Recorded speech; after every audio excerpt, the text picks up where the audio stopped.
क्या पाकिस्तान और ईरान के दरमियान ताल्लुकात खराब हुए हैं? नाजरीन, आज की इस वीडियो में हम आपको ये बताएंगे कि भारत ने किस तरह दोनों मुल्कों के दरमियान लड़ाई करवाने के लिए अहम किरदार अदा किया। जनरल कमर जावेद बाजवा ने हाल ही में ईरान के कमांडर जनरल मोहम्मद हुसैन बगेरी को फोन करके क्या क्या बातें कही और किस तरह ये दोनों मुल्क अब भारत के ऊपर अग्रेसिव स्टांस लेने वाले हैं। आज की इस वीडियो में हम ये भी बताएंगे कि भारत ने कौन सा खतरनाक खेल खेला जिससे पाकिस्तान को नुकसान पहुंचा, पाकिस्तान आर्मी को नुकसान पहुंचा और फिर ईरान की रेवोल्यूशनरी गार्ड को नुकसान पहुंचा। आज की इस वीडियो में हम ये भी पोल खोलेंगे कि भारत किस तरह ईरान के अंदर मौजूद दहशतगर्द तंजीम जैश अल अदल को सपोर्ट करके दोनों मुल्कों को नुकसान पहुंचाने की बातें भी करता है। तो दोस्तों, सबसे पहले बात करते हैं कि भारत ने पाकिस्तान और ईरान को लड़वाने के लिए काम क्या किया था। पाक ईरान बॉर्डर के आसपास एक तंजीम बहुत ऑर्गेनाइज और एक्टिव तरीके से दोनों मुल्कों को नुकसान पहुंचा रही है। उस ऑर्गेनाइजेशन का नाम जैश अल अदल है। भारत की राह ने उसको पैसे दिए और पाकिस्तान की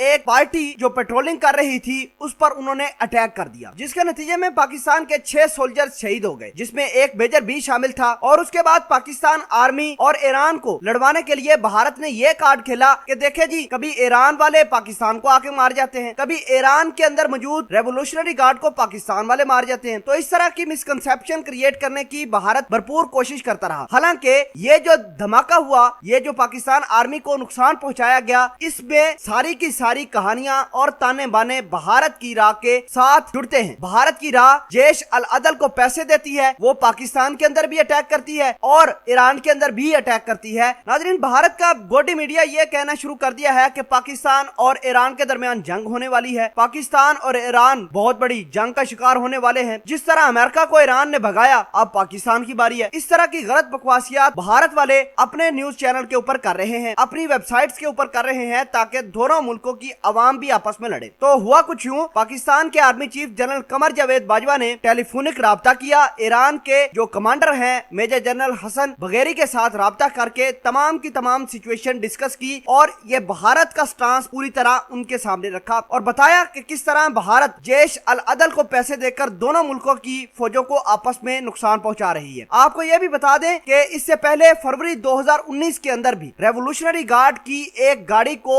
दहशतगर्दों ने उड़ाया था, जिसके नतीजे में ईरान के 27 रेवोल्यूशनरी गार्ड शहीद और 14 जख्मी हुए थे। उसका इल्जाम भारत ने पाकिस्तान पर लगवाया था और ईरान और पाकिस्तान के रिलेशन टेंस करने की कोशिश की थी। लेकिन इमरान खान की क़यादत के अंदर ईरान और पाकिस्तान के ताल्लुकात बिल्कुल ठीक है। Army chief general Qamar Javed Bajwa और जनरल बगेरी के दरमियान इस डिस्कशन में यह भी बात तय पाई है कि हम ईरान पाकिस्तान बॉर्डर के आसपास जितने भी जैश अल अदल के दहशतगर्द हैं उन पर अटैक करेंगे, मुकम्मल तौर पर राह का जो सारा नेटवर्क है वो तबाह बर्बाद करेंगे, ताकि किसी किस्म की कोई स्मगलिंग बॉर्डर के आर पार ना हो, किसी किस्म का कोई सिक्योरिटी फोर्सेस को नुकसान ना पहुंचे। और ईरान के जनरल बगेरी का यह भी कहना है कि अब हम पाकिस्तान की आर्मी जो फेंसिंग कर रही है बॉर्डर के ऊपर, उसके ऊपर उनकी साथ मदद करेंगे, उनकी सिक्योरिटी भी मुहैया करेंगे। नाज़रीन, इस तरह भारत की अब मौत वाक़या होगी, ईरान और पाकिस्तान इनके नेटवर्क तबाह करेंगे और भारत मुकम्मल तौर पर अपना जो इधर दादागिरी बनाकर बैठा हुआ है ईरान के अंदर या फिर पाकिस्तान के बलूचिस्तान के अंदर, तो वो तबाह होने वाली है।